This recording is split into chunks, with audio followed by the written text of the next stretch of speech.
Surprise কিংসু। কে তুমি? তুমি কে?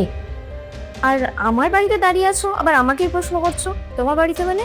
এটা আমার বাড়ি, এখানে আমি আমার হাজবেন্ডের সাথে থাকি। কে তোমার হাজবেন্ড? কিংসুক তো আমার হাজবেন্ড। তোমার কি মাথা ঠিক আছে নাকি খারাপ হয়ে গেছে? কিংসুক আমার হাজবেন্ড, তুমি ওকে নিজের হাজবেন্ডকে দাবি করছো কি করে? আমারই বাড়িতে দাঁড়িয়ে তুমি আমারই হাজবেন্ডকে বলছো তোমার হাজবেন্ড, এটা কি করে আমি মেনে নেব? তুমি কি কোন মিথ্যে কথা বলছো? এখানে কেন আছো? শোনো, কিংসুক আমার হাজবেন্ড, আমি ওর ওয়াইফ, আমি ওর সাথে এই বাড়িতেই থাকি। এই তুমি কি প্র্যাঙ্ক করছো আমাদের সাথে? দেখো, প্র্যাঙ্ক করো না, আমার কিন্তু এগুলো একদম ভালো লাগে না। আমি কেন প্র্যাঙ্ক করতে যাব? এটা আমার নিজের বাড়ি। সত্যি করে বলো, ক্যামেরাটা কোথায় লাগানো আছে? আমার কিন্তু ইয়ার্কি একদম ভালো লাগে না। আমি আর কিংসু বিবাহিত। এক্ষুনি জেনে যাবো। কিংসুক, হ্যাঁ কি এটা কে? তুমি এখানে কি করছো এখন? কেন, তুমি কি ভেবেছিলে আমি আসবো না? তোমার তো বাবার হ্যাঁ, আমার ফ্যামিলি প্রবলেম মিটে গেছে।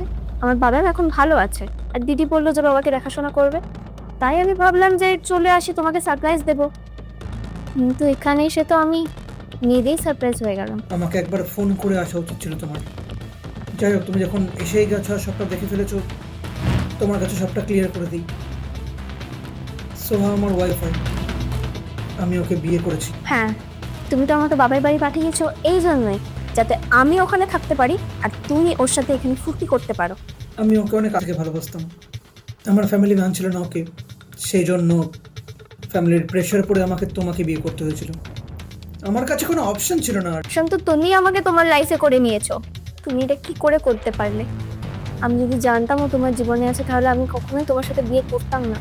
তুমি কি ভাবছো যে তুমি শুধুমাত্র আমাকেই ঠকিয়েছো আর তুমি খুব ভালো জীবনযাপন করছো? তুমি আমাকে ঠকানোর সাথে সাথে ওকেও ঠকিয়েছো, ওকেও চিট করছো। দুটো জীবন তুমি নষ্ট করে দিবে। দেখো, ভুল তো হয়ে গেছে, এরকম করে জীবন নষ্ট করে লাভ নেই কারোর। তুমি ক্ষমা করে দাও আমাকে। ক্ষমা? তোমাকে? প্রশ্নই আসে না। খুব শিগগিরই তোমার বাড়িতে তোমার কাছে ডিভোর্সের পেপার চলে আসবে। আমি তোমার সাথে আর কোনোদিনই থাকতে পারবো না। একজন চিটারের সাথে আমার পক্ষে থাকা কোনো মতেই সম্ভব নয়। শ্রেয়া,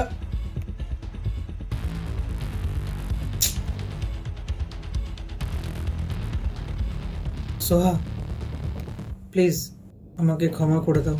দেখো, আমি সবটা তোমার কাছে ক্লিয়ার করছি, একটু বোঝো আমার সিচুয়েশনটা। ছাড়ো আমার হাতটা। আমি কোনোদিনও এক্সপেক্ট করিনি তুমি আমাকে চিট করবে। আমি ভালো নি কেন যে তোমার বাড়ি থেকে আমি কোনোদিনও মানেনি। তবে আমি বিয়েই করতাম না তাহলে। তুমি আমাকেও চিট করছো, আবার ওকেও চিট করছো। আমি তোমার সাথে থাকতে পারবো না কিংসুক, এরকম ভাবে পসিবল নয়। আমি তোমাকে চিট করিনি, শোনো আমার কথাটা। ফ্যামিলি প্রেশার ছিল সেই জন্য। ডিভোর্স পেপার আমি তোমাকে পাঠিয়ে দেবো, আর আমি তোমার সাথে কোনো কথা বলতে চাই না। এবার সাথে তোমার আমার নেক্সট কথা কোর্টে হবে। তোমার সাথে আমি কোনো কথা বলতে চাই না। সোহা প্লিজ।